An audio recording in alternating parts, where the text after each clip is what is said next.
അതിൻ്റെ 15 മുതൽ 17 വരെയുള്ളതാകുന്ന വേദഭാഗങ്ങൾ നമുക്ക് തുടർന്ന് ധ്യാനത്തിനായി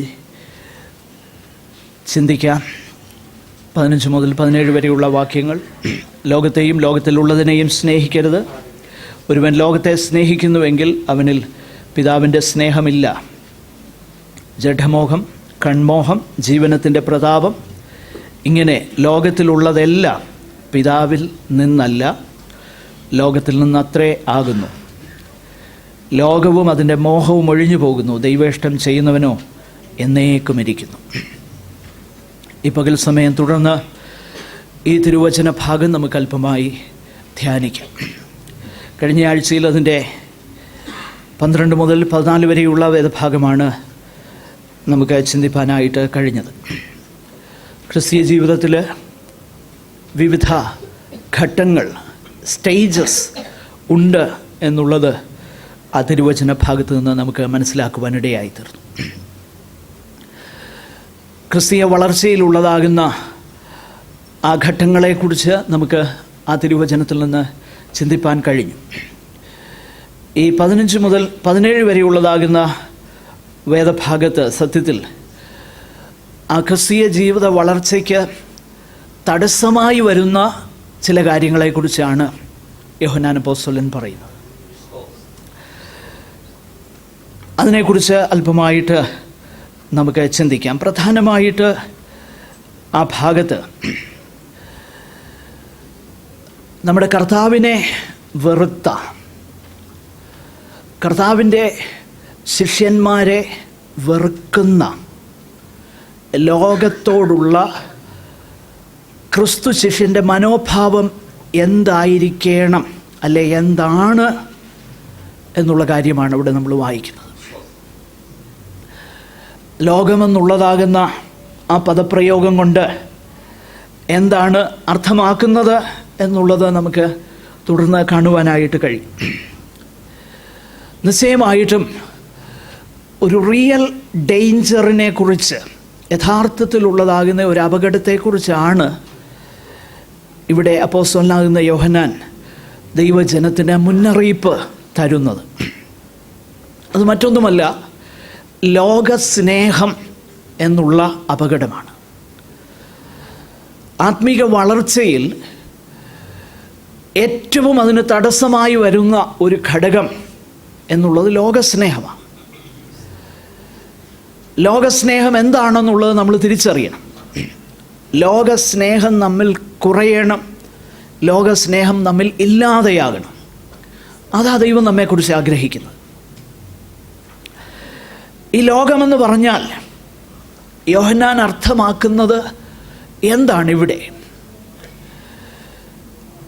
പുതിയ നിയമത്തിൽ ലോകമെന്ന പദം ഏറ്റവും അധികം ഉപയോഗിച്ചിരിക്കുന്നത് യോഹന്നാൻ അപ്പോസ്തലനാണ്. എൻ്റെ അറിവും ഓർമ്മയും ശരിയെങ്കിൽ ഏകദേശം 180ഓളം പ്രാവശ്യം കോസ്മോസ് എന്ന ആ റൂട്ട് വേർഡ് പുതിയ നിയമത്തിൽ ലോകം എന്ന പദത്തിൽ തർജ്ജിമ ചെയ്തിട്ടുണ്ട്. അതിനിടയ്ക്കൊന്ന് പറഞ്ഞോട്ടെ, ആ കോസ്മോസ് എന്ന പദത്തിൽ നിന്നാണ് നമ്മുടെ കോസ്മെറ്റിക്സ് ഒക്കെ ഉണ്ടാകുന്നത്. അപ്പോൾ ഒരർത്ഥത്തിൽ ഇതിൻ്റെയൊക്കെ റൂട്ട് അവിടെ ആകട്ടെ, അതെൻ്റെ വിഷയമല്ല. യോഹന്നാൻ അപ്പോസ്തലൻ തന്നെ ലോകമെന്ന പദം ഏകദേശം 100ഓളം തവണ ഉപയോഗിച്ചിട്ടുണ്ട് തൻ്റെ 3 ലേഖനങ്ങളിലും സുവിശേഷങ്ങളിലും. ലോകത്തെ സ്നേഹിക്കരുത്, ലോകത്തിലുള്ളതിനെ സ്നേഹിക്കരുതെന്ന് പറയുമ്പോൾ ഇവിടെ എന്താണ് ദൈവത്തിൻ്റെ വചനം അർത്ഥമാക്കുന്നത്? അത് നമുക്ക് മനസ്സിലാകണമെങ്കിൽ ലോകമെന്നുള്ള ആ പദപ്രയോഗം ഏതൊക്കെ അർത്ഥങ്ങളിലാണ് പ്രധാനമായിട്ട് ഉപയോഗിച്ചത് എന്നുള്ളത് മനസ്സിലാകുമ്പോൾ അത് നമുക്ക് തിരിച്ചറിയുവാൻ കഴിയും. നിശ്ചയമായിട്ടും ഏറ്റവും എല്ലാവർക്കും അറിയാവുന്ന ഒരു വാക്കാണ് യോഹന്നാൻ്റെ സുവിശേഷം 3:16. തൻ്റെ ഏകജാതനാകുന്ന പുത്രനിൽ വിശ്വസിക്കുന്ന ഏവനും നശിച്ചു പോകാതെ നിത്യജീവൻ പ്രാപിക്കേണ്ടതിന് ആ പുത്രനെ തരുവാൻ തക്കവണ്ണം ദൈവം എന്ത് ചെയ്തു? ലോകത്തെ സ്നേഹിച്ചു. ലോകത്തെ സ്നേഹിച്ചു. 2-ാം അധ്യായം 2-ാം വാക്യത്തിൽ നമ്മൾ കണ്ടു, അവിടുന്ന് യേശുക്രിസ്തു സകല ലോകത്തിൻ്റെയും പാപത്തിന് പരിഹാരമാകുന്നു. അപ്പോൾ ലോകത്തെ സ്നേഹിച്ചതുകൊണ്ടാണ് ലോകത്തിൻ്റെ പാപത്തിൻ്റെ പരിഹാരമായിട്ട് ക്രിസ്തുവിനെ ദൈവം അയച്ചതെന്ന് നമ്മൾ വായിക്കുന്നു. അപ്പോൾ അങ്ങനെയെങ്കിൽ ഇവിടെ ഉപയോഗിച്ചിരിക്കുന്ന ലോകം എന്ന പദം യോഹന്നാൻ 3:16 1 യോഹന്നാൻ 2:2 ഒന്നും ഉപയോഗിച്ചിരിക്കുന്ന ആ അർത്ഥത്തിലല്ല എന്ന് നമ്മൾ മനസ്സിലാക്കണം. കാരണം ദൈവം എന്ത് ചെയ്തു? ലോകത്തെ സ്നേഹിച്ചു. ദൈവം ലോകത്തെ സ്നേഹിച്ചു. അപ്പോൾ അങ്ങനെയെങ്കിൽ ലോകമെന്ന പദം ഏതർത്ഥത്തിലാണ് ഇവിടെ ഉപയോഗിച്ചേക്കുന്നത്? പ്രധാനമായിട്ടും 3 അർത്ഥങ്ങൾ നമുക്കതിന് കാണാൻ കഴിയുന്നുണ്ട്. ഒന്ന്, ഈ ഭൂമിയോടുള്ള ബന്ധത്തിൽ ലോകത്തെ ലോകമെന്ന പദം ഉപയോഗിച്ചിട്ടുണ്ട്. 1 യോഹന്നാൻ 3:17, 4:17, യോഹന്നാൻ 1:10 ഈ വേദഭാഗങ്ങളിലൊക്കെ അതാണ് നമ്മൾ വായിക്കുന്നത്. 3:17, 1 യോഹന്നാൻ 3:17 ഈ ലോകത്തിലെ വസ്തുവക ഉള്ളവൻ എന്ന് പറഞ്ഞു കഴിഞ്ഞാൽ മെറ്റീരിയൽ തിങ്സ്. ആ അർത്ഥത്തിലാണ് അവിടെ ലോകമെന്ന പദം ഉപയോഗിച്ചേക്കുന്നത്. മെറ്റീരിയൽ തിങ്സ്, അതിൽ തന്നെ പാപമല്ല. അത് പാപമാകാം, എന്നാൽ അതിൽ തന്നെ അത് പാപമല്ല. അതുകൊണ്ടാണ് ഈ ലോകത്തിലെ വസ്തുവകയുള്ളവന് ഒന്നുകിൽ അവന് എന്ത് ചെയ്യാം, അതുകൊണ്ട് എന്ത് ചെയ്യാൻ പറ്റും? അവിടെ സഹോദരന് മുട്ടുള്ളത് തീർക്കാനായിട്ട് അത് കഴിയും. So it is A good thing. അതുകൊണ്ട് ലഹരി വസ്തുക്കൾ മേടിക്കാനായിട്ടും കഴിയും. അപ്പോൾ അതെന്താകുന്നു? അത് ബാഡാകുന്നു. അപ്പം ലോകമെന്ന പദം ഇവിടെ ഉപയോഗിച്ചിരിക്കുന്നത് അതിൽ തന്നെ തെറ്റല്ല. പിന്നെ അതിന് 4:17 നമ്മൾ വായിക്കുന്നുണ്ട്, ഈ ലോകത്തിൽ നാമും ഇരിക്കുന്നു, നമ്മളും ഈ ലോകത്തിലായിരിക്കുന്നു. ഈ ഭൂമി എന്നുള്ള അർത്ഥത്തിൽ ലോകമെന്ന പദം വേദപുസ്തകത്തിൽ ഉപയോഗിച്ചിട്ടുണ്ട്. അതിനെക്കുറിച്ചല്ല ഇവിടെ പറയുന്നത്. 2, നമ്മൾ മുൻപേ കണ്ടു, ലോകത്തിലുള്ള മനുഷ്യരെന്നുള്ള അർത്ഥത്തിൽ ലോകമെന്ന പദം ഉപയോഗിച്ചിട്ടുണ്ട്. 3:16 നമ്മൾ യോഹന്നാൻ 3:16 നമ്മൾ വായിച്ചല്ലോ. ഈ ലോകത്തെ ദൈവം എന്ത് ചെയ്തു? സ്നേഹിച്ചു. അവിടെ ലോകത്തെ സ്നേഹിച്ചു എന്ന് പറയുന്നത് ഈ ലോകത്തിലുള്ള സകല മനുഷ്യരെയുമാണ്, ഈ ഭൂമിയിലുള്ള മനുഷ്യരാണ്. അപ്പോൾ ലോകത്തെ സ്നേഹിക്കരുതെന്ന് പറയുമ്പം മനുഷ്യരെ നമ്മൾ സ്നേഹിക്കരുതെന്നല്ല അതിൻ്റെ അർത്ഥം. അപ്പോൾ ആ അർത്ഥമല്ല. 3ാമത് മറ്റൊരു അർത്ഥം ഈ ലോകമെന്ന പദത്തിനുണ്ട്. അത് യോഹന്നാൻ്റെ സുവിശേഷം 16:11 നമ്മൾ കാണുന്നു. അവിടെ ഇങ്ങനെയാണ്, ഈ ലോകത്തിൻ്റെ പ്രഭു വരുന്നു, അവൻ എന്നോട് എന്തില്ല, ഒരു കാര്യവുമില്ല. ഈ ലോകത്തിൻ്റെ പ്രഭു, ഈ ലോകത്തിൻ്റെ പ്രഭു 16:11 ഈ ലോകത്തിൻ്റെ പ്രഭു വിധിക്കപ്പെട്ടിരിക്കുന്നുണ്ട്. ഈ ലോകത്തിൻ്റെ പ്രഭു, പ്രിൻസ് ഓഫ് ദിസ് വേൾഡ്. യോഹന്നാന്റെ ലേഖനം 1-ാമത്തെ ലേഖനം 4-ാം അധ്യായം അതിൻ്റെ 3 മുതൽ 5 വരെയുള്ള വാക്യങ്ങളിൽ നമ്മളിങ്ങനെ വായിക്കുന്നു, അതിപ്പോൾ തന്നെ ലോകത്തിലുണ്ട്, എതിർ ക്രിസ്തു. കുഞ്ഞുങ്ങളെ, നിങ്ങൾ ദൈവത്തിൽ നിന്നുള്ളവരാകുന്നു, അവരെ ജയിച്ചുമിരിക്കും. നിങ്ങളിലുള്ളവൻ ലോകത്തിലുള്ളവനേക്കാൾ വലിയവനല്ലോ. 5:19 1 യോഹന്നാൻ 5:19 സകല ലോകവും ദുഷ്ടന്റെ അധീനതയിൽ കിടക്കുന്നു. അപ്പം ഈ ലോകം എന്താ? ഭൂമി എന്ന അർത്ഥത്തിൽ ലോകത്തെ ഉപയോഗിച്ചിരിക്കുന്നു. 2, ഭൂമിയിലുള്ള മനുഷ്യരെന്ന അർത്ഥത്തിൽ ലോകത്തെ ഉപയോഗിച്ചിരിക്കുന്നു. എന്നാൽ 3ാമത് ഒരർത്ഥത്തിൽ ഉപയോഗിച്ചിരിക്കുന്നത് ഈ ലോകത്തിൻ്റെ പ്രഭു എന്നും സകല ലോകവും ദുഷ്ടന്റെ അധീനതയിൽ കിടക്കുന്നു. ആ ലോകം എന്താ? ആ ലോകത്തെക്കുറിച്ചാണ് ഇവിടെ യോഹന്നാൻ അപ്പോസ്തലൻ പറയുന്നത്. എന്താണ് ആ ലോകം? ദുഷ്ടന്റെ കൺട്രോളിൽ അവൻ്റെ വ്യവസ്ഥിതി അനുസരിച്ച് അവൻ്റെ സിസ്റ്റം അനുസരിച്ച് ഓപ്പറേറ്റ് ചെയ്യപ്പെടുന്ന ഒരു ലോകമുണ്ട്. അവൻ്റെ സിസ്റ്റത്തിൽ അവൻ ഇതെല്ലാം ഉപയോഗിക്കുമെന്നുള്ളത് ശരിയാണ്. ദൈവമക്കൾക്ക് ഈ ഭൂമിയിൽ ഉപയോഗിപ്പാൻ തന്നിരിക്കുന്ന പല കാര്യങ്ങളും ദുഷ്ടൻ എന്ത് ചെയ്യാൻ കഴിയും? ഉപയോഗിക്കാൻ കഴിയും. അതിലുള്ള ഇൻഡൾജൻസിലൂടെ ആ ലോകത്തിൻ്റെ സ്നേഹത്തിലേക്ക് നമ്മളെ എന്ത് ചെയ്യും? കൊണ്ടുപോകാനായിട്ട് കഴിയും. കാരണം ഈ സിസ്റ്റം കൺട്രോൾ ചെയ്യുന്നത് ആരാ? പിശാച.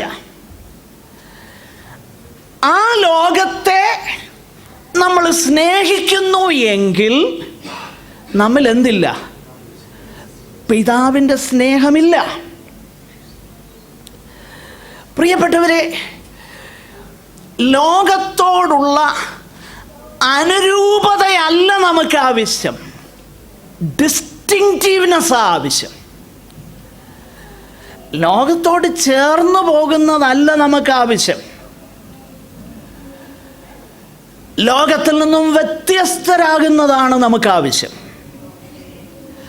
ഇത് നമ്മൾ ഒരിക്കലും മറന്നു പോകരുത്. ഈ ഒരു പ്രധാനപ്പെട്ട വിഷയം ദൈവത്തിൻ്റെ മക്കൾ മനസ്സിലാക്കാത്തിടത്തോളം കാലം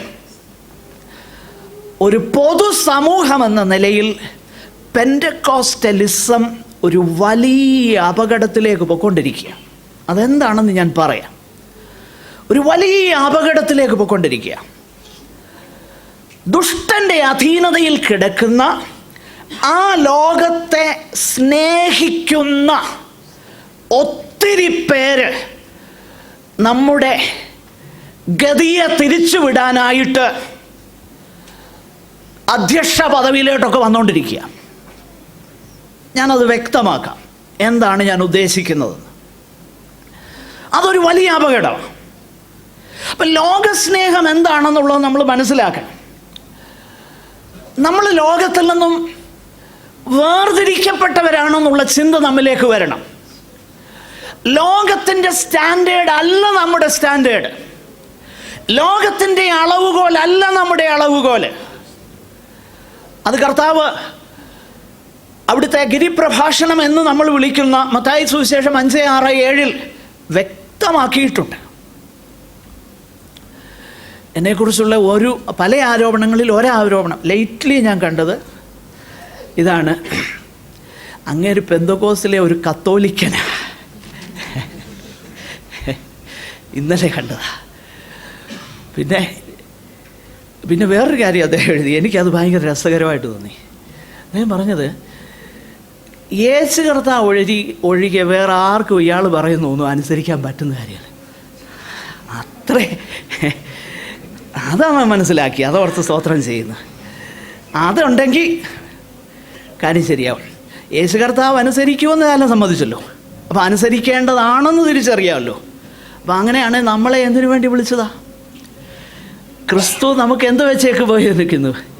നാം ക്രിസ്തുവിനെ അനുകരിക്കേണ്ടതിന് നല്ലൊരു മാതൃക. എൻ്റെ പൊന്നു സഹോദര, നിനക്ക് അത്രയും തിരിച്ചറിവുണ്ടായതോർത്ത് ഞാൻ ദൈവത്തിന് സ്തോത്രം ചെയ്യുന്നു. ക്രിസ്തുവിനെ അനുകരിക്കുക, നിൻ്റെ ജീവിതം ശരിയാകും. അപ്പം ഞാൻ എൻ്റെ വിഷയത്തിലേക്ക് മടങ്ങി വരട്ടെ. അപ്പം ലോകത്തിൽ നിന്ന് നമ്മൾ ഡിസ്റ്റിങ്ക്റ്റ് ആണെന്നുള്ള കാര്യം നമ്മൾ മനസ്സിലാക്കണം. ഈ ലോകസ്നേഹം എന്നുള്ളത് ഈ സത്യത്തിൽ ഒരു ഡൗൺവേർഡ് സ്പൈറലാണ്. ഡൗൺവേർഡ് സ്പൈറൽ എന്ന് പറഞ്ഞാൽ, വെച്ചുച്ചിറക്കാരുണ്ടല്ലോ അവിടെ വെച്ചുച്ചിറ ഈ പെരുന്തേനരുവി എന്ന് പറയുന്നൊരു സംഭവമുണ്ട്. ഞാൻ അവിടെ പോയിട്ടുണ്ട്. എല്ലാ വർഷവും ഒരു 5-6 ചെറുപ്പക്കാരെങ്കിലും അതിനകത്ത് മുങ്ങിച്ചാകും. അതിൻ്റെ ഒരു പ്രധാനപ്പെട്ട കാരണം എന്നാന്ന് ചോദിച്ചു കഴിഞ്ഞാൽ, പുറമേ നോക്കിക്കഴിഞ്ഞാൽ നല്ല മനോഹരമാണ് അരുവി. ക്രോസ് ചെയ്തൊക്കെ നമുക്ക് അക്കരെ ഇക്കരെയൊക്കെ പോകാം. വേനൽക്കാലത്ത് വലിയ പ്രശ്നമൊന്നുമില്ല, വലിയ ആഴമൊന്നുമില്ല അവിടെ. പക്ഷെങ്കിൽ അവിടെ ഭയങ്കര അപകടകരമാകുന്ന ചുഴികളുണ്ട്. അത് വീണ എല്ലാവരും മരിക്കുന്നേ. അവരെ എടുക്കണേ പിന്നെ വലിയ പ്രയാസമാണ്. ഫയർഫോഴ്സൊക്കെ വരണം. കാരണം ആ പാറയുടെ ചുഴിയിലോട്ട് അവരങ്ങ് പോവുകയാണ്. ഭയങ്കര അപകടമാണ്. അതിൻ്റെ പേരാണ് ഡൗൺവേർഡ് സ്പൈരൽ എന്ന് പറയും. എന്ന് പറഞ്ഞാൽ താഴോട്ട് നമ്മളെ വലിച്ചുകൊണ്ട് പോകുന്ന ചുഴി. ലോകസ്നേഹം എന്ന് പറയുന്നത് അങ്ങനെയുള്ള ഒരു ചുഴിയാണ്. It is a downward spiral. അതിൻ്റെ പല ഘട്ടങ്ങൾ പുതിയ നിയമത്തിൽ നമ്മൾ വായിക്കുന്നുണ്ട്. അത് ഞാൻ പെട്ടെന്നൊന്ന് പറഞ്ഞേച്ച് ഈ ഭാഗത്തേക്ക് മടങ്ങി വരാം. ഒന്ന്, ഫ്രണ്ട്ഷിപ്പ് വിത്ത് ദ വേൾഡ്, ലോകത്തോടുള്ള സുഹൃത് ബന്ധം. യാക്കോബ് അപ്പോസ്തലൻ 4:4 നമ്മളത് വായിക്കുന്നു. ലോകസ്നേഹം ദൈവത്തോട് ശത്രുത്വമാകുന്നു. ആകയാൽ ലോകത്തിൻ്റെ സ്നേഹിതനാകുവാൻ ഇച്ഛിക്കുന്നവനെല്ലാം ദൈവത്തിൻ്റെ ശത്രുവാകുന്നു. ലോകത്തോടുള്ള സ്നേഹം, താല്പര്യം, എല്ലാ കാര്യവും നല്ലത്. പക്ഷെങ്കിൽ അമിതമാകുന്ന വാഞ്ച, ദൈവം വെച്ചിരിക്കുന്ന പരിധികൾക്കപ്പുറമുള്ള താല്പര്യങ്ങൾ, അതിൻ്റെ പേരാ ലോകസ്നേഹമെന്ന് പറയുന്നത്. ഞാൻ അതിൽ കൂടുതൽ വ്യക്തമാക്കാൻ ആഗ്രഹിക്കുന്നില്ല, കാരണം ഇതൊരു മിക്സ്ഡ് ഓഡിയൻസാണ്. കുഞ്ഞുങ്ങളും ഒക്കെ ഉണ്ട്. അല്ലായിരുന്നു ഞാൻ പറയായിരുന്നു.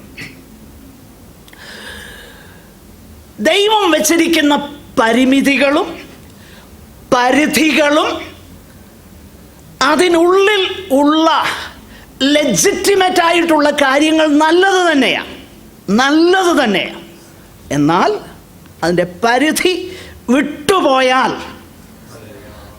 നമ്മൾ ആ ചുഴിയിൽ അകപ്പെടുകയാണ്. മറന്നു പോകരുത്, നമ്മൾ ആ ചുഴിയിൽ അകപ്പെടുകയാണ്. പിന്നെ അടുത്ത സ്റ്റെപ്പിലോട്ട് നമ്മൾ പോകും. ഇപ്പം ലോകസ്നേഹം എന്താകുന്നു? ദൈവത്തോട് ശത്രുത്വമാകുന്നു. ചില കാര്യങ്ങൾ മാത്രമല്ല ലോകസ്നേഹം. അങ്ങനെ നമ്മൾ ചിന്തിക്കരുത്. ലോകസ്നേഹം എല്ലാം കൂടെ ഉൾപ്പെട്ട കാര്യമാണ്. രണ്ടാമത്തെ ആ ഗർത്തത്തിൻ്റെ ആ അടുത്ത സ്റ്റെപ്പ് എന്നാണെന്നറിയാമോ? യാക്കോബ് 1:27, ലോകത്താലുള്ള കളങ്കം പറ്റുക. 1:27, പിതാവായ ദൈവത്തിന് മുമ്പാകെ ശുദ്ധവും നിർമ്മലുമായുള്ള ഭക്തിയോ അനാഥരെയും വിധവമാരെയും അവരുടെ സങ്കടങ്ങളിൽ ചെന്ന് കാണുന്നതും ലോകത്താലുള്ള കളങ്കം. അത് ശ്രദ്ധിക്കണം. It is okay dealing with the people of the world is okay. അത് നല്ലതാണ്. പക്ഷെങ്കിൽ അത് ചെയ്യുമ്പോൾ എന്ത് പറ്റരുത്? ലോകത്താലുള്ള കളങ്കം പറ്റരുത്. മനസ്സിലാകുന്നുണ്ടോ? ലോകസ്നേഹം, പിന്നെ friendship with the world, being spotted by the world. Next step അത്. അതുകൊണ്ടാണ് സർദീസിലെ സഭയ്ക്ക് ദൂത് എഴുതുമ്പോൾ കർത്താവ് പറയുന്ന ഒരു കാര്യമുണ്ട്. എങ്കിലും ഉടുപ്പ് മലിനമാകാത്ത കുറേ പേര് നിനക്കെന്തുണ്ട്? സർദീസിലുണ്ട്. Okay, they are not spotted with the dirtness of the world. എല്ലാവരുടെയും ഉടുപ്പ് മലിനമായി, പക്ഷെ കുറേ പേരുണ്ട്. പ്രിയമുള്ളവരെ, ആ കുറച്ച് പേരെ മതി ദൈവത്തിന്. ദൈവത്തിനൊരു വലിയ സമൂഹമല്ല ആവശ്യം. ദൈവസ്നേഹത്തിലും ദൈവകൃപയിലും നിലനിൽക്കുന്ന കുറച്ച് പേരെയാ ദൈവത്തിന് ആവശ്യം. ഒരു വലിയ സമൂഹത്തെ അല്ല. നമ്മളും ആ കൊച്ചു കൂട്ടത്തിൽ ഉണ്ടാകണമെന്ന് ദൈവം ആഗ്രഹിക്കുക. ഉടുപ്പ് മലിനമാകുക, being spotted by the world, ലോകത്താലുള്ള കളങ്കം പറ്റുക. പിന്നെ അതിനോടങ്ങ് സ്നേഹമാകും. അടുത്ത സ്റ്റെപ്പിലേക്ക് വരുമ്പോൾ അതാണ് നമ്മളിവിടെ കണ്ടത്. പിന്നെ അതിനോടങ്ങ് സ്നേഹമാകും. അടുത്ത സ്റ്റെപ്പ് എന്താ? റോമർ 12:2, ഈ ലോകത്തിന് അനുരൂപമാകുക. ഈ ലോകത്തിന് അനുരൂപമാകുക. പിന്നെ അവർ ലോകക്കാരെ പോലെ. എവിടെ നിന്നാണ് ഇതെല്ലാം തുടങ്ങിയത്? Friendship with the world. Friendship with the world. അത് അപകടമാണ്. കുറച്ചു കാലം മുൻപ് ടൈംസ് ഓഫ് ഇന്ത്യ അവരുടെ ഫ്രണ്ട് പേജിൽ സാധാരണ അവരൊരു എഡിറ്റോറിയൽ നോട്ടോടുകൂടെ ആ ചിത്രമിട്ട്, എഡിറ്റോറിയൽ നോട്ട്. അവർ പറഞ്ഞു, ഞങ്ങൾ ഇങ്ങനെയുള്ള ചിത്രങ്ങൾ ഞങ്ങളുടെ പേപ്പറിൽ ഇടാറില്ല, പക്ഷെങ്കിൽ ഇത് അനേകർക്കൊരു മുന്നറിയിപ്പാകേണ്ടതിന് വേണ്ടി ഇതൊരു ഗ്രാഫിക് പിക്ചറാണ്, എങ്കിലും അനേകർക്കൊരു മുന്നറിയിപ്പാകുന്നതിന് വേണ്ടി ഞങ്ങൾ ഇതിടുന്നു എന്ന് പറഞ്ഞ് എഡിറ്ററിൻ്റെ നോട്ടോടുകൂടി ഒരു പിക്ചർ ഇട്ടു ഫ്രണ്ട് പേജിൽ. അതിങ്ങനെയാണ്: ഒരു മനുഷ്യൻ ലോക്കൽ ട്രെയിൻ പ്ലാറ്റ്ഫോമിൽ നിൽക്കുക. അവനവിടെ നിൽക്കുന്നു, ആ പ്ലാറ്റ്ഫോമിൻ്റെ അരികെ നിൽക്കുക. ദൂരെ നിന്നൊരു ട്രെയിൻ വരുന്നുണ്ട്. അടുത്ത ഫ്രെയിം ട്രെയിൻ ഒന്നുകൂടെ അടുത്തെത്തി. ഇതാരോ എടുത്ത ഫോട്ടോയാണ്, എങ്ങനെയോ ആരുടെ ക്യാമറയിൽ പതിഞ്ഞതാണ്. അവരത് പല സീക്വൻസ് ആയിട്ട് ഇട്ടേക്കുക. അടുത്ത സ്റ്റെപ്പ് ആ ട്രെയിൻ കുറച്ചുകൂടെ അടുത്ത് വരുന്നു. അടുത്ത സ്റ്റെപ്പ് ആ ട്രെയിനിൻ്റെ ആഘാതത്തിൽ ഈ മനുഷ്യൻ മറിഞ്ഞു വീഴുന്നു, ആ ഫോട്ടോയുമുണ്ട്. അടുത്ത സ്റ്റെപ്പ് ഇവൻ രക്തത്തിൽ കുളിച്ച് കിടക്കുക. എന്നിട്ട് അവർ പറഞ്ഞു, ഇങ്ങനെയുള്ള ഗ്രാഫിക് പിക്ചേഴ്സ് ഞങ്ങൾ ഇടുകയില്ല, പക്ഷേ ഇത് പൊതുജനത്തിൻ്റെ ഗുണത്തിന് വേണ്ടി ഞങ്ങൾ പ്രസിദ്ധീകരിക്കുകയാണെന്ന് എഡിറ്ററിൻ്റെ നോട്ടുമുണ്ട്. ഒന്ന് ശ്രദ്ധിച്ചേ പ്രിയപ്പെട്ടവരെ, അങ്ങനെയെങ്കിൽ സേഫ് എന്ന് പറയുന്നത് എന്താ? അവിടെ ഒരു യെല്ലോ ലൈനുണ്ട് ആ പ്ലാറ്റ്ഫോമിൽ. നിങ്ങൾ ബോംബെയിൽ ലോക്കൽ ട്രെയിനിൽ യാത്ര ചെയ്തവർക്കറിയാം, ഒരു യെല്ലോ ലൈൻ വരച്ചിട്ടിട്ടുണ്ട് പ്ലാറ്റ്ഫോമിൽ. ഒരു 4-5 അടി പിറകിലായിട്ട് ഒരു യെല്ലോ ലൈനുണ്ട്. ആ യെല്ലോ ലൈൻ എന്തിനാണെന്നറിയാമോ? Warning. Don't ever cross that line. അതാ റെയിൽവേ പറയുന്നത്.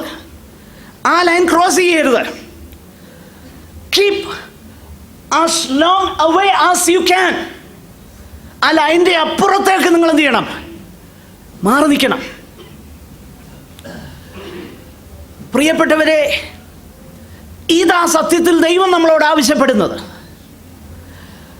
ലോകത്തോടുള്ള സ്നേഹം നമ്മെ അടുത്ത സ്റ്റെപ്പിലേക്ക് കൊണ്ടുപോയിരിക്കും നിശ്ചയമായി. അത് അതിൻ്റെ അടുത്ത സ്റ്റെപ്പിലേക്ക് കൊണ്ടുപോകും. അതിൻ്റെ അടുത്ത സ്റ്റെപ്പിലേക്ക് കൊണ്ടുപോകും. നമ്മൾ ലോകത്തിന് സമ്പൂർണ്ണമായി അനുരൂപരാകും. അപ്പോൾ അത് നമ്മിൽ ഉണ്ടാകരുത് എന്നാണ് ദൈവത്തിൻ്റെ വചനം നമ്മളെ പഠിപ്പിക്കുന്നത്. നമുക്ക് ആ ഭാഗം ഒന്നുകൂടെ ഒന്ന് വിശദമായി ചിന്തിക്കുന്നതിന് മുൻപ് 1-2 കാര്യം കൂടെ ഞാൻ പെട്ടെന്ന് പറയട്ടെ. ഇത് ഏതു വലിയ ഭക്തനും ഉണ്ടാകാമെന്ന് നമ്മൾ കരുതണം. ഞാനൊരിക്കൽ വിറ്റ്നസ് ചെയ്ത ഒരു കാര്യം, അഗെയിൻ ആ ലോക്കൽ ട്രെയിനിൻ്റെ ഉദാഹരണം പറയട്ടെ. എല്ലാ ദിവസവും കയറി ഇറങ്ങി പോകുന്ന ഒരു പ്രിയപ്പെട്ടവനാണ്, നല്ല പ്രാക്ടീസ് ഉള്ളവനാണ്. ട്രെയിൻ വന്ന് നിൽക്കുന്നതിന് മുമ്പേ ചാടി കയറും, നിൽക്കുന്നതിന് മുമ്പേ ഇറങ്ങും. ഒരു ദിവസം ഞാൻ കണ്ട ഒരു കാഴ്ച നിങ്ങൾക്കറിയാം. ഈ പെട്ടെന്ന് ഇറങ്ങിപ്പോയി ബസ്സിൻ്റെ ക്യൂവിൽ നിൽക്കാൻ വേണ്ടിയിട്ട് ബോംബെയിലുള്ളവർ ചെയ്യുന്നത് എന്നാണെന്നറിയാമോ? ആദ്യമേ ചാടി ഇറങ്ങും. ആ അണ്ടർപാസിൻ്റെ ഡോർ അല്ലെ അണ്ടർപാസിൻ്റെ ഗേറ്റ് അല്ലെ അതിൻ്റെ കവാടം വരുന്നിടത്ത് ഇറങ്ങും പെട്ടെന്ന് പോകാൻ വേണ്ടി. ഒരു മനുഷ്യൻ എൻ്റെ തൊട്ട് മുൻപിൽ നിന്ന കമ്പാർട്ട്മെൻറ്റിൽ നിന്നെടുത്തൻ നല്ല സ്പീഡിൽ ട്രെയിൻ വരികയാണ്. പക്ഷേ ഈ മനുഷ്യൻ എന്ത് ചെയ്യുന്നറിയാമോ? ആ ഇറങ്ങുന്ന സ്റ്റെപ്പിൻ്റെ ആ വഴി കണ്ടു, പെട്ടെന്ന് ചാടി ഇറങ്ങി ഇവൻ തന്നെ 2 ബോഗിയുടെ ഇടയ്ക്കോട്ട് വീണു. ഭയങ്കര പ്രാക്ടീസ് ഉള്ളവനാ, പക്ഷെ എന്ത് പറ്റി?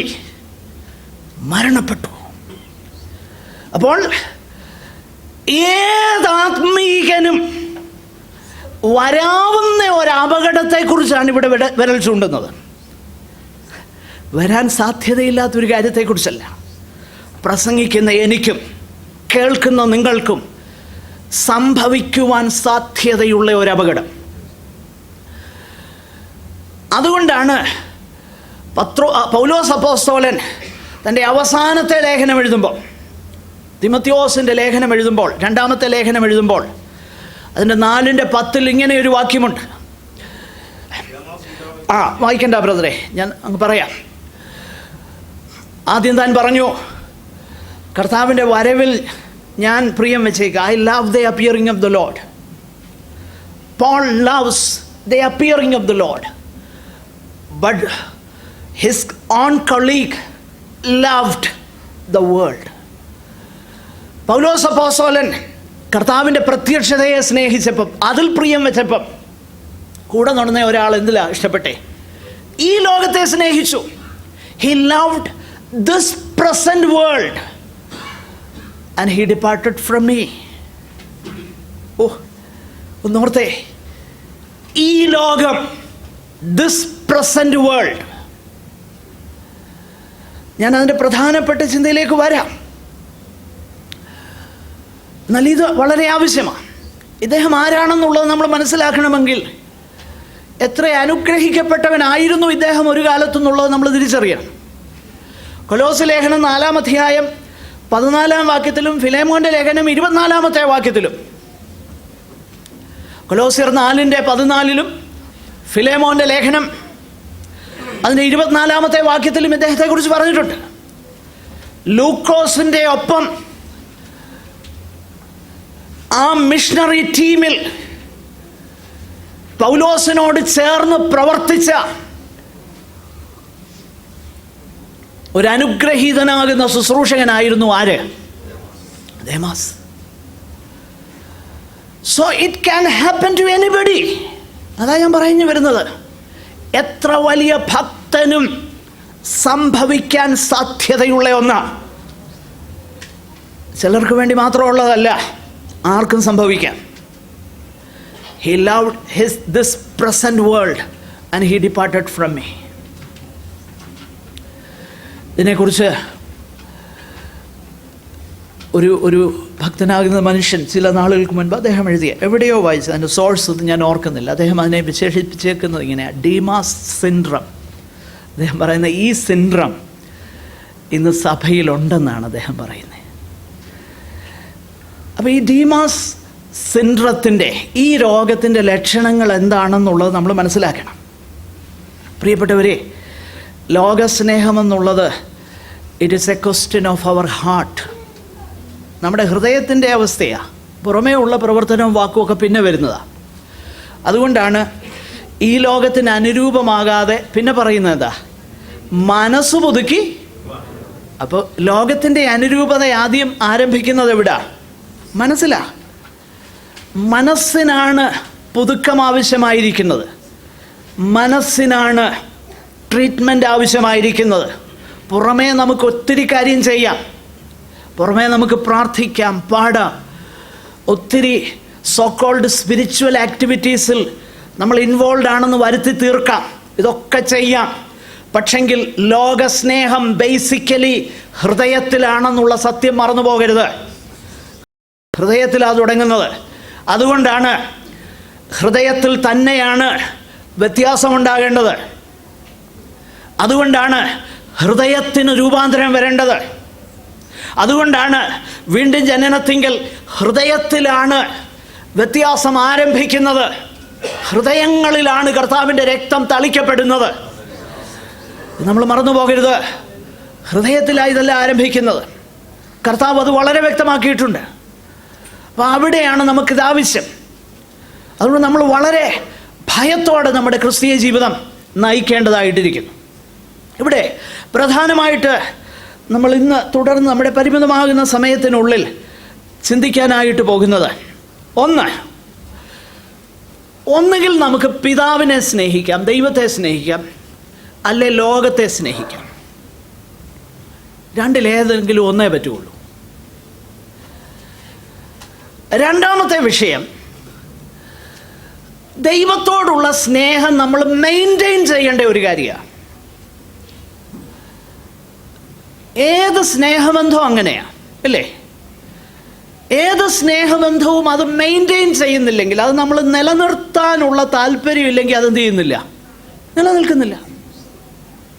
അതുപോലെ ദൈവത്തോടുള്ള സ്നേഹവും we must fight to maintain the love for God. ദൈവത്തോടുള്ള സ്നേഹത്തിന് വേണ്ടി നമ്മൾ ഫൈറ്റ് ചെയ്തെങ്കിലേ പറ്റൂ, അത് നിലനിർത്തണമെങ്കിൽ. 3, എന്തിൻ്റെ വെളിച്ചത്തിലാണ് അത് ചെയ്യാൻ കഴിയുന്നതെന്നുള്ളത് അതിൻ്റെ 17-ാമത്തെ വാക്യത്തിലാണ്. ഈ 3 കാര്യങ്ങൾ നമുക്ക് പെട്ടെന്നൊന്ന് പറഞ്ഞു പോകാം. ഒന്നാമതായിട്ട് 15-ാമത്തെ വാക്യത്തിൽ നമ്മൾ വായിക്കുന്നു, ലോകത്തെയും ലോകത്തിലുള്ളതിനെയും സ്നേഹിക്കരുത്. അതാണ് ആദ്യത്തെ കമാൻഡ്. എന്നിട്ട് ആ കമാൻഡ് ഒബേ ചെയ്തില്ലെങ്കിൽ ഉള്ള പരിണിത ഫലം എന്താണെന്ന് അവിടെ നമ്മൾ വായിക്കുന്നു. അവിടെ തന്നെ വായിക്കുന്നു, ഒരുവൻ ലോകത്തെ സ്നേഹിക്കുന്നു എങ്കിൽ അവനിൽ പിതാവിൻ്റെ സ്നേഹം ഇല്ല. ശ്രദ്ധിക്കണം, ലോകത്തെ സ്നേഹിക്കരുതെന്നുള്ള ആ കൽപ്പന തന്നിട്ട് അതിൻ്റെ അനന്തര ഫലം പറയുകയാണ്, ഒരുവൻ ലോകത്തെ സ്നേഹിക്കുന്നു എങ്കിൽ അവനിൽ എന്തില്ല? പിതാവിൻ്റെ സ്നേഹമില്ല. അപ്പം നമ്മൾ ലോകത്തെ സ്നേഹിക്കുകയാണെങ്കിൽ നമുക്ക് പിതാവിനെ സ്നേഹിക്കാൻ ഒക്കത്തില്ലെന്നാണ് പറയുന്നത്. Either we love God or we love the world. We cannot at the same time love the Father and love the world. It is impossible. അത് അസാധ്യമാണെന്നാണ് ദൈവത്തിൻ്റെ വചനം നമ്മളെ പഠിപ്പിക്കുന്നത്. യേശു കർത്താവ് ഇത് തന്നെ മറ്റൊരു രീതിയിൽ പറഞ്ഞിട്ടുണ്ട്. ലൂക്കോസിൻ്റെ സുവിശേഷത്തിലും മത്തായി സുവിശേഷത്തിലുമുണ്ട്. ലൂക്കോസ് 16:13, നിങ്ങൾക്ക് ദൈവത്തെയും മാമോനെയും സേവിപ്പാൻ കഴിയുകയില്ല. It is impossible. നിങ്ങൾക്ക് ദൈവത്തെയും മാമോനെയും സേവിപ്പാൻ കഴിയുകയില്ലെന്നാണ് പറഞ്ഞത്. നിങ്ങൾ ദൈവത്തെയും മാമോനെയും സേവിക്കരുതെന്നല്ല പറഞ്ഞത്. നിങ്ങൾ രണ്ടുപേരെ കൂടെ സേവിക്കരുതെന്നല്ല പറഞ്ഞത്. പിന്നെന്താ? ദൈവത്തെയും മാമോനെയും കൂടെ സേവിപ്പാൻ നിങ്ങൾക്ക് കഴിയുകയില്ലെന്നാണ് പറഞ്ഞത്. It is impossible. ഒന്നുകിൽ നമ്മൾ ദൈവത്തെ സേവിക്കും, അല്ലെങ്കിൽ നമ്മൾ എന്ത് ചെയ്യും? മാമോനെ സേവിക്കും. അതുപോലെ തന്നെ ഒന്നുകിൽ നമ്മൾ ലോകത്തെ സ്നേഹിക്കും, അല്ലെങ്കിൽ നമ്മൾ എന്ത് ചെയ്യും? ദൈവത്തെ സ്നേഹിക്കും.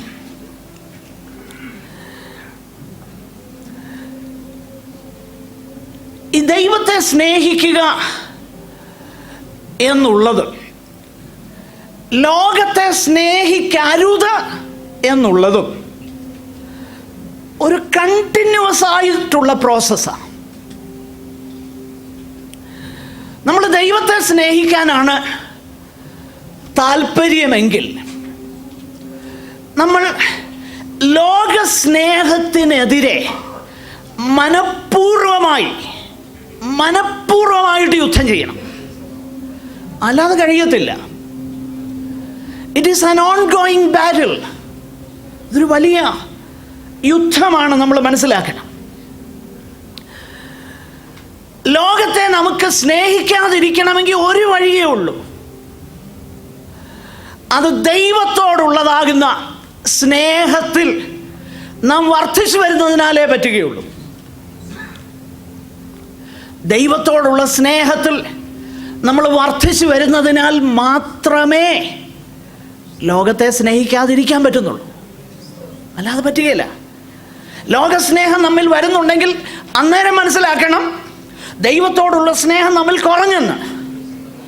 അപ്പം ദൈവത്തെ നമ്മൾ സ്നേഹിക്കും തോറും ലോകത്തോടുള്ള സ്നേഹം നമ്മിൽ കുറഞ്ഞുകൊണ്ടിരിക്കും. അത് നിശ്ചയമായ കാര്യമാണ്. അത് വളരെ വ്യക്തമായി ദൈവത്തിൻ്റെ വചനം പഠിപ്പിക്കുന്ന കാര്യം. അതുകൊണ്ടാണ് നമ്മളവിടെ വായിക്കുന്നത്, അവനിൽ എന്തില്ല? പിതാവിൻ്റെ സ്നേഹം ഇല്ല. അവനിൽ പിതാവിൻ്റെ സ്നേഹമില്ല. നമുക്ക് ദൈവത്തെ സ്നേഹിക്കാനായിട്ട് കഴിയുന്നത് എന്തുകൊണ്ടാണ്? യോഹന്നാൻ അപ്പോസ്തലൻ പറയുന്നത് ഇങ്ങനെയാണ്, നാം അവനെ സ്നേഹിച്ചത് കൊണ്ടല്ല, പിന്നെ അവിടുന്ന് നമ്മളെ എന്ത് ചെയ്തു? സ്നേഹിച്ചു. നമ്മളെ ആദ്യം സ്നേഹിച്ചത് കൊണ്ടാണ്. അപ്പോൾ ദൈവം നമ്മെ സ്നേഹിച്ച് തൻ്റെ പുത്രനെ നമ്മുടെ പാപങ്ങൾക്ക് പരിഹാരമാക്കി തന്നു എന്നുള്ളതും അത്രമാത്രം നമ്മളെ സ്നേഹിച്ചു എന്ന ചിന്തയും നിശ്ചയമായിട്ടും ദൈവത്തെ സ്നേഹിപ്പാനായിട്ട് നമ്മളെ പ്രേരിപ്പിക്കുന്ന ഘടകങ്ങളാകണം. ദൈവത്തെ സ്നേഹിക്കുന്നത് ഒരു ഡിലൈറ്റ് ആകണം. Loving God must be A delight of the heart. കർത്താവിനെ സ്നേഹിക്കുന്നത് ഹൃദയത്തിൽ ആനന്ദം തരുന്ന ഒന്നാകണം. അത് പോസിബിളാ പ്രിയപ്പെട്ടവരെ, ഇമ്പോസിബിളായിട്ടുള്ള കാര്യമല്ല ദൈവത്തിൻ്റെ വചനം പറയുന്നു. ദൈവത്തെ സ്നേഹിക്കുക എന്നുള്ളത് it is A delight and great Joy. അത് പോസിബിൾ ആയതുകൊണ്ടാണ് ദൈവത്തിൻ്റെ വചനത്തിൽ നമ്മൾ വായിക്കുന്നത്. മത്തായി സുവിശേഷം 22:37 നിന്റെ ദൈവമായ കർത്താവിനെ നീ പൂർണ്ണ ഹൃദയത്തോടും പൂർണ്ണ ആത്മാവോടും പൂർണ്ണ മനസ്സോടും കൂടെ സ്നേഹിക്കണം.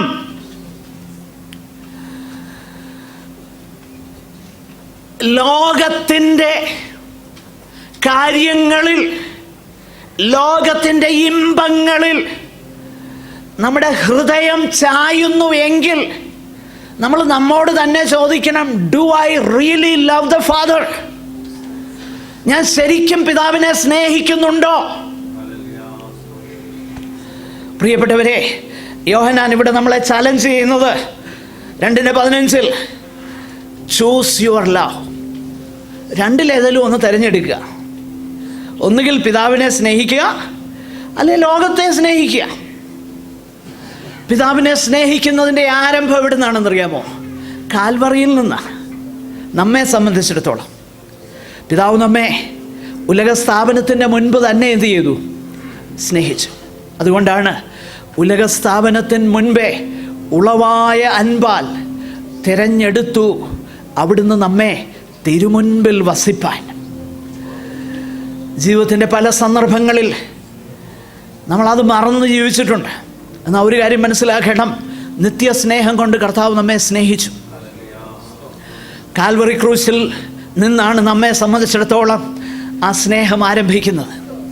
ആ ക്രൂശിൻ്റെ ചുവട്ടിലേക്ക് വരുന്ന ഒരു പാപി അവൻ ദൈവത്തെ സ്നേഹിപ്പാൻ ആരംഭിക്കുകയാണ്. കാരണം ദൈവം അവനെ ആദ്യം സ്നേഹിച്ചു. ദൈവം സ്നേഹിച്ചതുകൊണ്ടാണ് നമ്മെ അവിടുത്തെ മക്കളാക്കിയത്. ഞാനിന്ന് പ്രഭാതത്തിൽ ധ്യാനിച്ച വേദഭാഗങ്ങളിൽ ഒന്ന് എൻ്റെ ഹൃദയത്തെ വളരെ സന്തോഷിപ്പിച്ചു. അതിലൊന്നിങ്ങനെയാ, മത്തായി എന്ന് പറയുന്ന ഒരു ചുങ്കക്കാരൻ ആ ടാക്സ് കളക്ടേഴ്സിൻ്റെ ബൂത്തിൽ ഇങ്ങനെ ഇരിക്കുക. കഫർനഹൂമിൽ, ഗലീല കടലിൻ്റെ തീരത്ത് ഇരിക്കുമ്പോൾ കർത്താവ് അതിൽ ചെന്നു. കർത്താവ് ഒരു വാക്ക് പറഞ്ഞു, ഫോളോ മീ. ഞാൻ ആ ഭാഗം അല്പസമയം ധ്യാനിച്ച് സന്തോഷിച്ചു പ്രഭാതത്തിൽ. ഫോളോ മീ, എന്നെ അനുഗമിക്കുക എന്ന് അവനോട് പറഞ്ഞു. അവൻ എന്ത് ചെയ്യുന്നറിയാമോ? ആ ബൂത്തും എല്ലാം വിട്ടേച്ച് കർത്താവിനെ അനുഗമിച്ചു.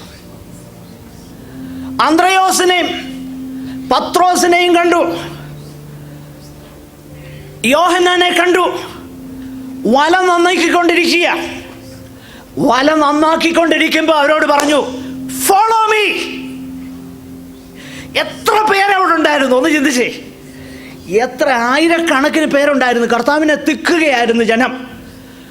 പക്ഷേ അതിൻ്റെ കൂട്ടത്തിൽ ഒരുവനോട് പറഞ്ഞു, ഫോളോ മീ. എത്ര ടാക്സ് കളക്ടേഴ്സ് ഉണ്ടായിരുന്നു.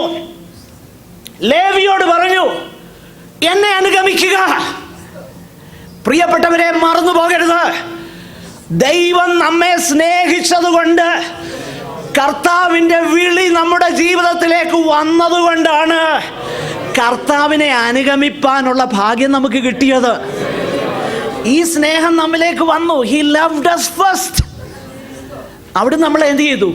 ആദ്യം സ്നേഹിച്ചു. ആദ്യം നമ്മെ സ്നേഹിച്ചത് കൊണ്ട് നമുക്ക് ദൈവമക്കളാകാനുള്ള ഭാഗ്യം കിട്ടി.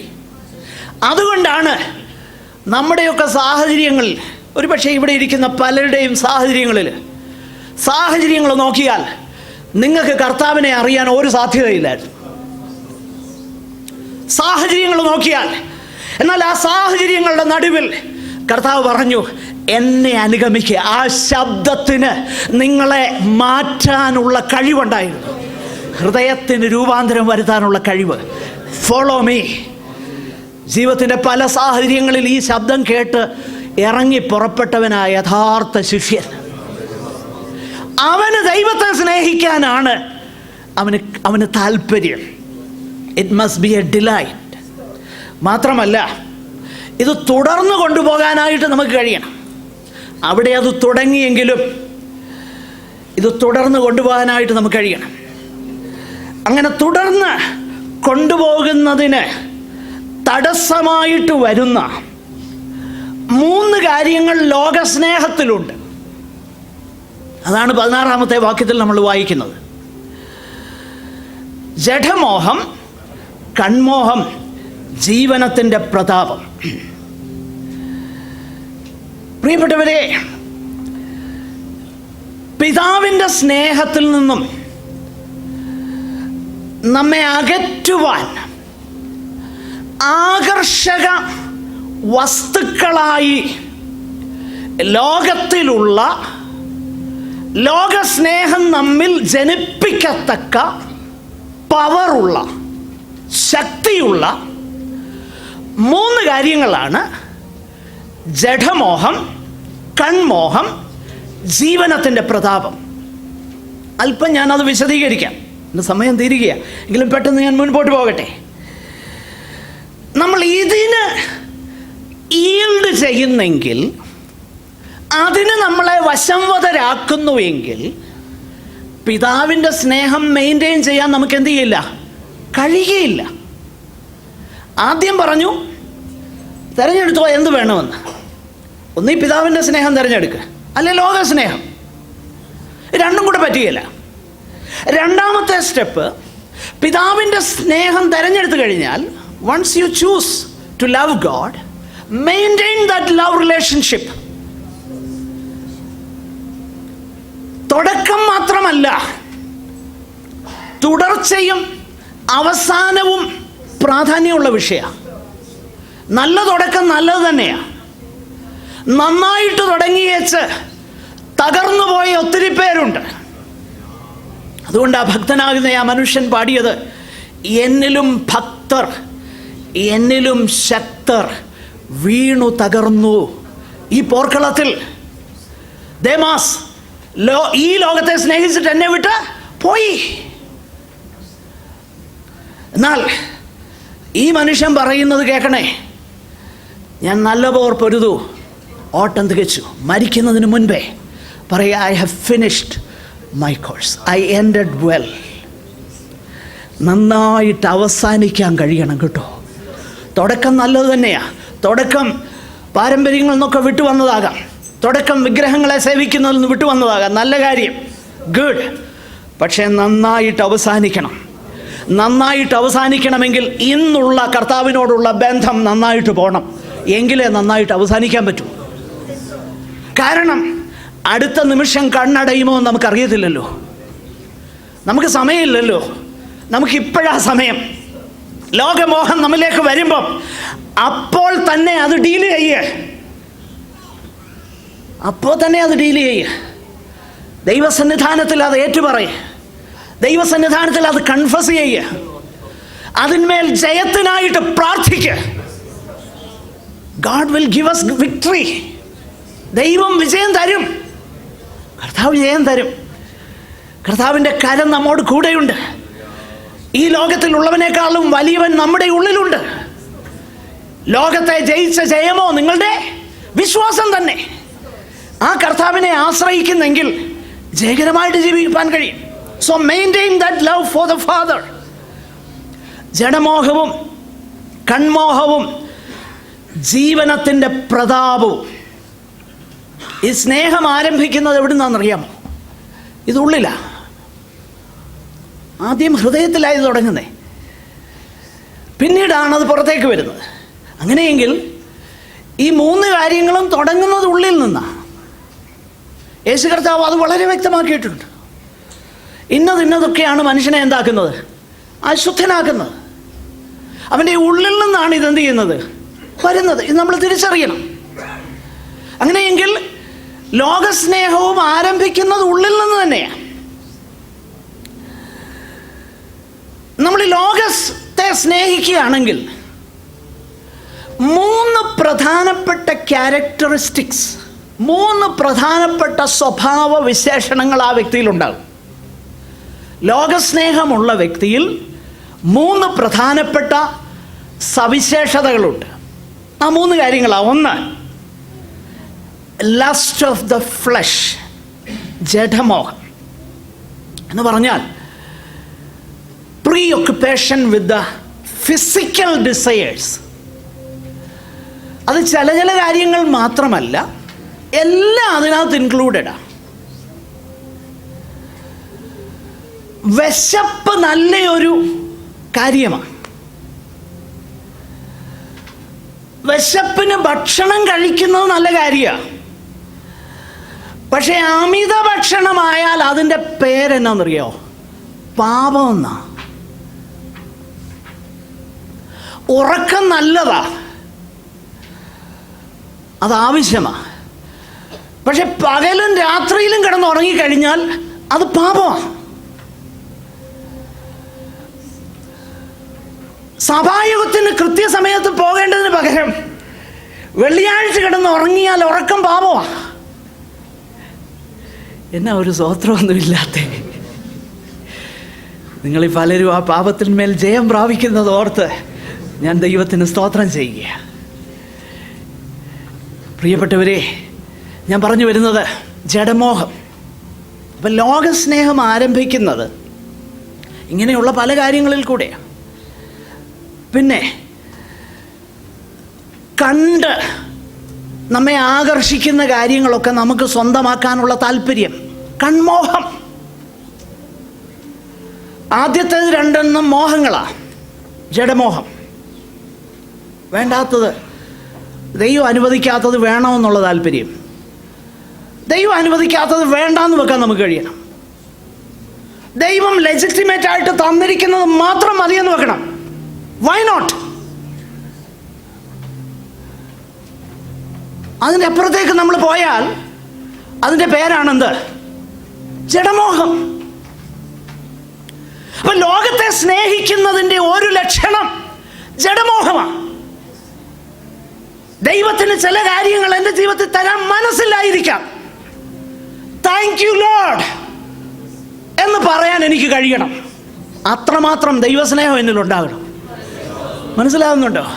Thank you Lord for not granting me that. I am content with my own given situation. എനിക്ക് ലഭിച്ച ഈ സാഹചര്യങ്ങളിൽ അവിടുത്തെ കൃപയാൽ ഞാൻ തൃപ്തനാണെന്ന് പറയാൻ തക്കവണ്ണം ദൈവസ്നേഹം ദൈവമക്കളിൽ ഉണ്ടാകണം. അല്ലാതെ വെട്ടിപ്പിടിക്കാനുള്ള താല്പര്യം ലോകസ്നേഹമാണ്. ലോകസ്നേഹമാണ്. അക്യുമുലേറ്റ് ചെയ്യുവാനുള്ള താല്പര്യം. പിന്നെ ഇത് രണ്ടും നേടാനുള്ള താല്പര്യമാണെങ്കിൽ അടുത്തത് എന്താണെന്നറിയാമോ? pride of life, boasting about what I have. എനിക്കുള്ളതിനെ കുറിച്ച് ഞാൻ എന്തുവാ? പ്രൗഡ്. അത് ലോകപരമാകുന്ന കാര്യങ്ങളിൽ മാത്രമല്ല, ആത്മീയ വിഷയങ്ങളിലും ഉണ്ടാകാം. ചിലർ പറയാറില്ലേ, ഞാൻ 35 പ്രാവശ്യം വേദോസം വായിച്ചെന്ന്. കൊള്ളാം കുഞ്ഞ്, നല്ല കാര്യം തന്നെയാണ്. നീ അത് വേറൊരാളെ പ്രോത്സാഹിപ്പിക്കാൻ വേണ്ടി പറയാമെന്നേ പറഞ്ഞു. വേറൊരാൾക്ക് വേദോസം വായിക്കാൻ ഒരു പ്രോത്സാഹനം കൊടുക്കാൻ വേണ്ടിയിട്ടാണേ പറഞ്ഞു. അല്ലാതെ നിൻ്റെ ഗമണ്ട് കാണിക്കാൻ പറയരുത്. അത് തെറ്റാ. അതിൻ്റെ പേരാ ജീവനത്തിൻ്റെ പ്രതാപം. ഞാൻ ഉപവസിക്കുന്ന ആളാ. ഉപവാസം നല്ലത് തന്നെയാണ്, ഒരു കുഴപ്പമില്ല. പക്ഷെ നിന്റെ ഉപവാസം മനുഷ്യനെ കാണിക്കാനാണെങ്കിൽ അതിൻ്റെ പേരാണ് ജീവനത്തിൻ്റെ പ്രതാപം. Boasting about our own things. എൻ്റെ സ്പിരിച്വാലിറ്റിയെ ഞാൻ ആർക്കും എക്സിബിറ്റ് ചെയ്യേണ്ട കാര്യമൊന്നുമില്ല. ജീവനത്തിൻ്റെ പ്രതാപം ലോകകാര്യങ്ങളിൽ മാത്രമല്ല, ആത്മീകമെന്ന് പറയുന്ന കാര്യങ്ങളിലും വരാമെന്ന് ഞാൻ നിങ്ങളോട് പറയുക. ഞാൻ 2 മണിക്കൂർ പ്രാർത്ഥിക്കും. ചിലർ പറയാണ്ട്, ഇന്ന് രാവിലെ തൊട്ട് ഫോണായിരുന്നു, ഞാൻ 2 മണിക്കൂർ പ്രാർത്ഥിക്കുന്ന. ഞാൻ ചോദിക്കട്ടെ, ആ ഫോണൊന്ന് സ്വിച്ച് ഓഫ് ചെയ്യാൻ പറ്റിയില്ലേ? അപ്പം അതൊന്നും അല്ല കാര്യം. ഈ ഫോണിനകത്ത് പരദൂഷണം പറയുകയും വേണം. ക്ഷമിക്കണേ, അങ്ങനെ പറയുന്നവർക്കേ ഉള്ള ആപ്ലിക്കബിൾ, അല്ലാത്തവർക്ക് ആപ്ലിക്കബിൾ അല്ല. എൻ്റെ പ്രിയപ്പെട്ടവരെ, 2 മണിക്കൂറല്ല 6 മണിക്കൂർ പ്രാർത്ഥിക്കുക. പക്ഷേ ഡോണ്ട് ബോസ്റ്റ് അബൌട്ട് ദാറ്റ്.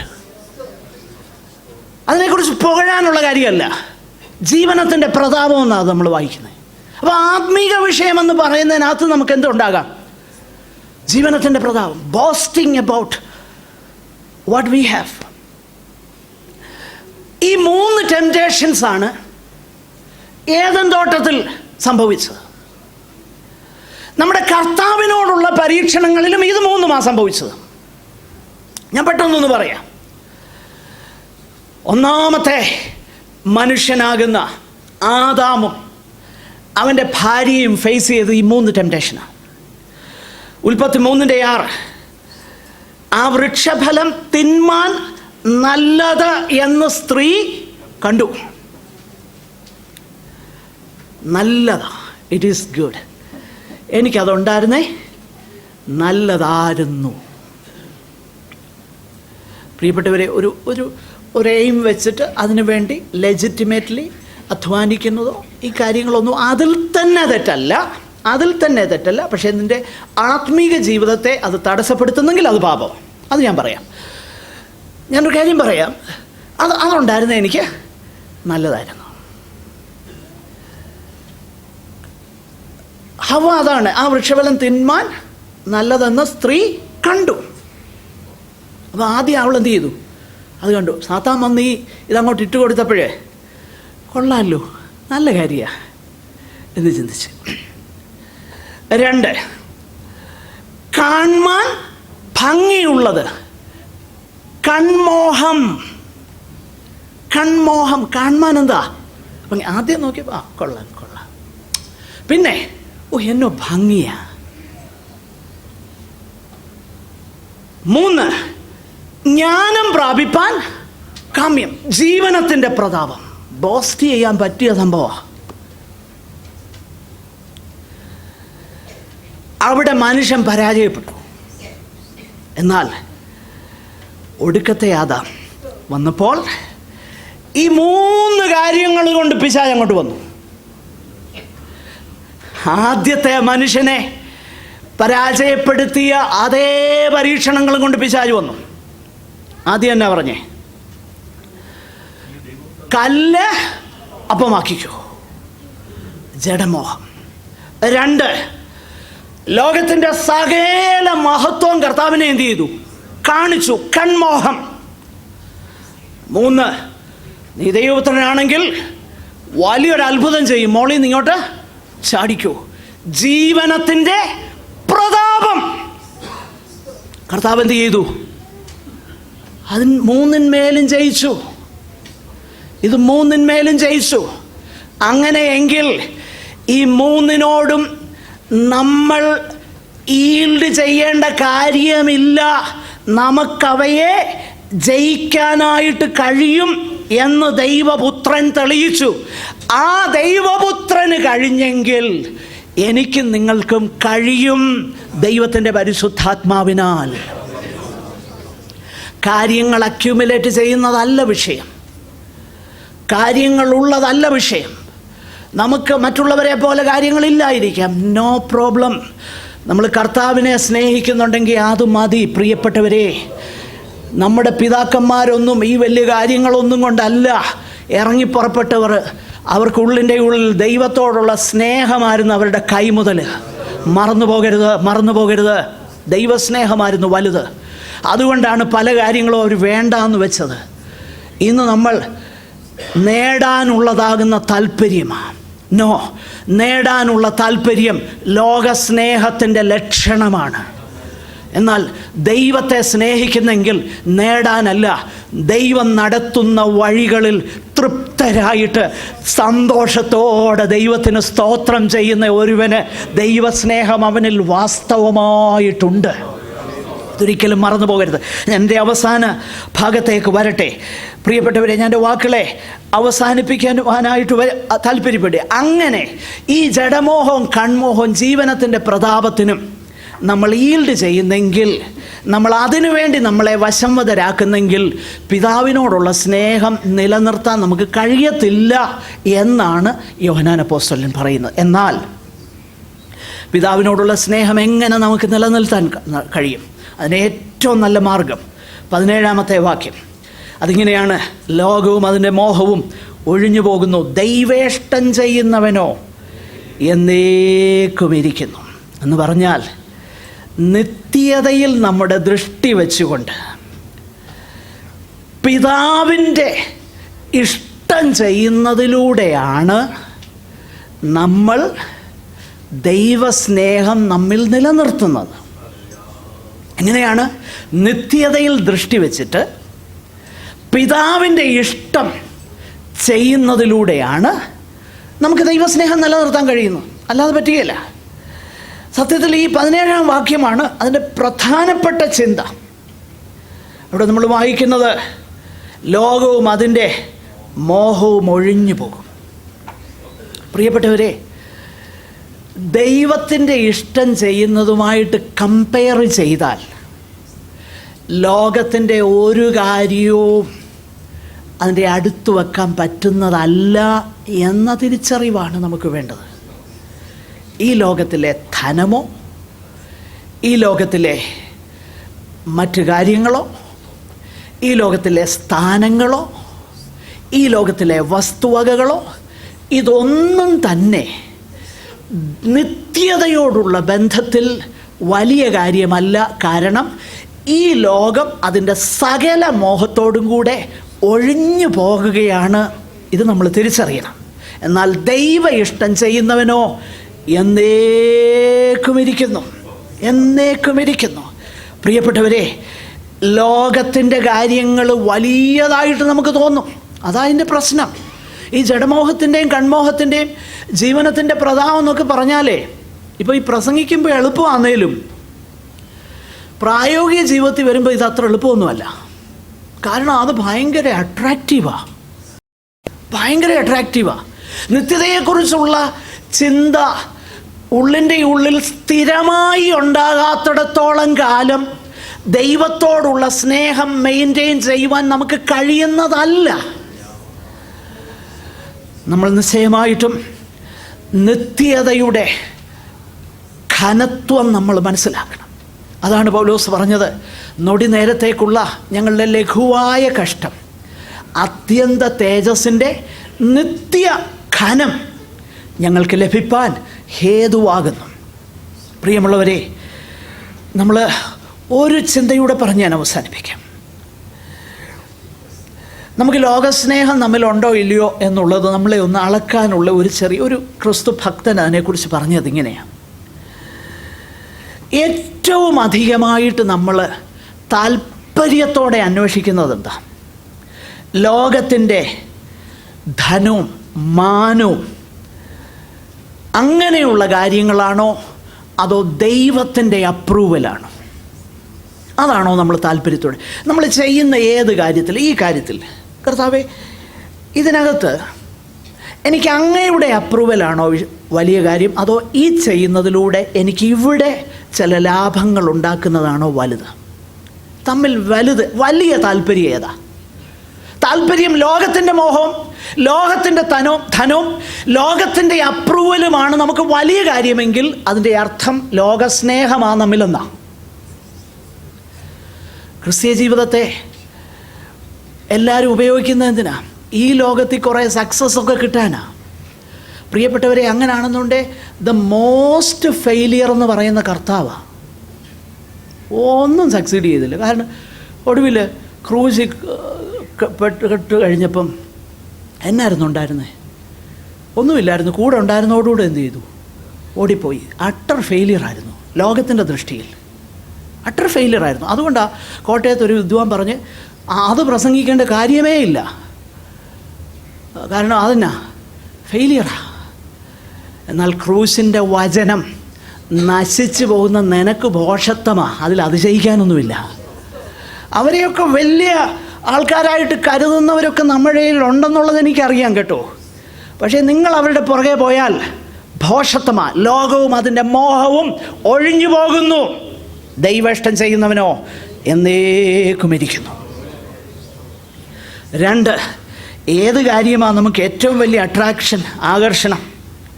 ലോകത്തിൻ്റെ ഇമ്പങ്ങളാണോ അതോ ദൈവ സാന്നിധ്യത്തിലെ സന്തോഷമാണോ നമുക്ക് കൂടുതൽ താല്പര്യം? ഏതിലാണ് നമ്മൾ കൂടുതൽ കോൺഫിഡൻസ് വെച്ചേക്കുന്നത്? നമ്മുടെ ബാങ്ക് ബാലൻസിലാണോ അതോ ദൈവം എൻ്റെ പ്രൊവൈഡർ ആണെന്നുള്ള ആ ഉറച്ച ബോധ്യത്തിലാണോ? നമുക്കൊരു താൽക്കാലികമാകുന്ന നഷ്ടം വരുമ്പോഴാണോ നമുക്ക് കൂടുതൽ ദുഃഖം, അതോ പാപനിമിത്തം കർത്താവിനോടുള്ള എൻ്റെ ബന്ധം നഷ്ടപ്പെട്ടു പോയോ എന്നോർക്കുമ്പോഴാണോ കൂടുതൽ ദുഃഖം വരുന്നത്? 1000 റിയാൽ പോകുമ്പോഴാണോ കൂടുതൽ സങ്കടം, അതോ ദൈവമായിട്ടുള്ള ബന്ധത്തിന് കോട്ടം തട്ടി എന്നുള്ള ചിന്ത വരുമ്പോഴാണോ കൂടുതൽ സങ്കടപ്പെടുന്നത്? ആദ്യത്തേതാണെങ്കിൽ സങ്കടമെങ്കിൽ അതിൻ്റെ അർത്ഥം നീ ലോകസ്നേഹിയാണ്. പിന്നെ ഏതാണ് നമുക്ക് കൂടുതൽ സന്തോഷം തരുന്നത്? ഈ ലോകത്തിൻ്റെ കാര്യങ്ങളാണോ അതോ കർത്താവിൻ്റെ രാജ്യത്തിന് വേണ്ടി കൊടുക്കുന്നതിലുള്ള സന്തോഷമാണ്? നമ്മുടെ ചിന്തകളെ ഏറ്റവും കൂടുതൽ സ്വാധീനിക്കുന്നത് എന്താ? കർത്താവിൻ്റെ കൃപയിൽ വളരുന്നതാണോ അതോ ഈ ലോകത്തിൽ വെട്ടിപ്പിടിക്കാവുന്ന ആ കാര്യങ്ങളിൽ വെച്ച് ഉയർച്ച കിട്ടുന്നതാണോ നമുക്ക് സന്തോഷം? അതോ കർത്താവിൻ്റെ കൃപയിലും ക്രിസ്തുയേശുവിൻ്റെ പരിജ്ഞാനത്തിലും വളരുന്നതാണോ കൂടുതൽ സന്തോഷം? നമ്മൾ ചിന്തിക്കുക, നമ്മൾ നമ്മെ തന്നെ ശോധന ചെയ്യുക. ഒരു കാര്യം മനസ്സിലാക്കുക, ദൈവേഷ്ടം ചെയ്യുന്നതാ ഏറ്റവും വലിയ കാര്യം. നമ്മുടെ വാഴ്ത്തപ്പെട്ടവനാകുന്ന കർത്താവ്, ഞാൻ കഴിഞ്ഞ ദിവസം അതുകൂടെ പറഞ്ഞ് ഞാൻ അവസാനിപ്പിക്കാം, സാക്ഷ്യത്തിന് സമയമുണ്ട്. മർക്കോസിൻ്റെ സുവിശേഷം 1-ാം അധ്യായം അതിൻ്റെ അവസാന ഭാഗം ഒരു കുഷ്ഠരോഗിയെ സുഖപ്പെടുത്തി. എന്നിട്ട് കർത്താവിനോട് പറഞ്ഞു, നീ പോയി മോശ കൽപ്പിച്ചത് അവരുടെ സാക്ഷ്യത്തിന് വേണ്ടി ചെയ്യാനായിട്ട് പറഞ്ഞു. അപ്പോൾ അവൻ എന്തോ ചെയ്തെന്നറിയാമോ? അവൻ പുറപ്പെട്ടു പോയിട്ട് വളരെ ഘോഷിപ്പിക്കാൻ, നമ്മൾ ചിന്തിക്കും, ഈ അവന് ഘോഷിക്കാൻ തുടങ്ങി. പക്ഷെ കർത്താവിനോട് എന്താ പറഞ്ഞേ? പ്രിയപ്പെട്ടവരെ, നമ്മൾ പല നല്ല കാര്യങ്ങൾ ചെയ്തെന്ന് വരാം. നല്ല കാര്യങ്ങൾ ചെയ്യാനല്ല ദൈവം നമ്മളെ വിളിച്ചത്. എന്നാ അയാൾ പറയുന്നേ? ഒന്നുകൂടെ പറയാം, നമുക്ക് തോന്നുന്ന നല്ല കാര്യങ്ങൾ ചെയ്യാനല്ല നമ്മളെ ദൈവം വിളിച്ചത്, ദൈവം പറഞ്ഞത് ചെയ്യാനാണ് വിളിച്ചത്. അവനോ പുറപ്പെട്ട് എല്ലായിടത്തും പോയി, സാറേ നിന്നെ സാക്ഷ്യം പറയാൻ വിളിച്ചില്ല, നീ പോകണ്ട. നിന്നോട് പറഞ്ഞതെന്താ? അവരുടെ സാക്ഷ്യത്തിനായി മോശ കൽപ്പിച്ചത് പോയി ചെയ്യാൻ പറഞ്ഞു. പക്ഷേ അവൻ അത് അനുസരിക്കാതിരുന്നത് കൊണ്ട് എന്ത് സംഭവിച്ചെന്ന് താഴോട്ട് എഴുതിയിട്ടുണ്ട്. പ്രിയപ്പെട്ടവരെ, നമ്മൾ ഒത്തിരി കാര്യങ്ങൾ ചെയ്യുന്നതല്ല വലുത്. നമ്മൾ 120 പേർക്കുള്ള മാളികമറി പണിയൊന്നും അല്ല വലിയ കാര്യം. ജനത്തെ മാനസാന്തരത്തിലേക്ക് നടത്താനുള്ള ദൈവത്തിൻ്റെ കൽപ്പന കിട്ടിയിട്ടുണ്ടെങ്കിൽ ആ പ്രസംഗം പ്രസംഗിക്കുന്നത് വലിയ ഫണ്ട് റൈസിങ് അല്ല വലിയ കാര്യം. അതല്ല വലിയ കാര്യം. രാഷ്ട്രീയക്കാരനെ കൊണ്ടുവരുന്നതല്ല വലിയ കാര്യം. നമുക്ക് മോളിൽ പിടി ഉണ്ടാകുന്നതല്ല വലിയ കാര്യം. നമുക്ക് ഇതിൻ്റെ മോളിൽ അതിൻ്റെ മോളിൽ ഒരു പിടിയുണ്ട്, അതാ വലിയ കാര്യം. മനസ്സിലാകുന്നുണ്ടോ? ഇവിടുത്തെ പിടിയല്ല നമുക്ക് ആവശ്യം, മുകളിലത്തെ പിടിയാണ്. ആ പിടി ചെയ്യണമെങ്കിൽ ദൈവേഷ്ടം ചെയ്യണം. കാരണം അങ്ങോട്ട് ദൈവേഷ്ടമല്ലാതെ ഒന്നും നടക്കുകയില്ല. കാരണം കർത്താവ് പറഞ്ഞത് സ്വർഗത്തിലെ പോലെ ഭൂമിയിലും അവിടുത്തെ ഇഷ്ടം. സ്വർഗത്തിൽ അവിടുത്തെ ഇഷ്ടമേ നടക്കത്തുള്ളൂ. ഭൂമിയിൽ ദൈവേഷ്ടം ചെയ്യുന്നവനാ നിത്യതയിലേക്ക് പോകുന്നത്. അങ്ങനെയെങ്കിൽ ലോകവും അതിൻ്റെ മോഹവും ഒഴിഞ്ഞു പോകും. ദൈവേഷ്ടം എന്താണെന്ന് നമുക്ക് നമ്മെ തന്നെ ശോധന ചെയ്യാം. ലോകത്തെയും അതിലുള്ളതിനെയും സ്നേഹിക്കരുത്. ഒരുവൻ ലോകത്തെ സ്നേഹിക്കുന്നുവെങ്കിൽ അവനിൽ പിതാവിൻ്റെ സ്നേഹമില്ല. നമ്മുടെ കണ്ണുകളെ അടയ്ക്കാം, നമുക്കൊരു നിമിഷം പ്രാർത്ഥിക്കാം. ഞങ്ങളുടെ സ്വർഗീയ പിതാവേ,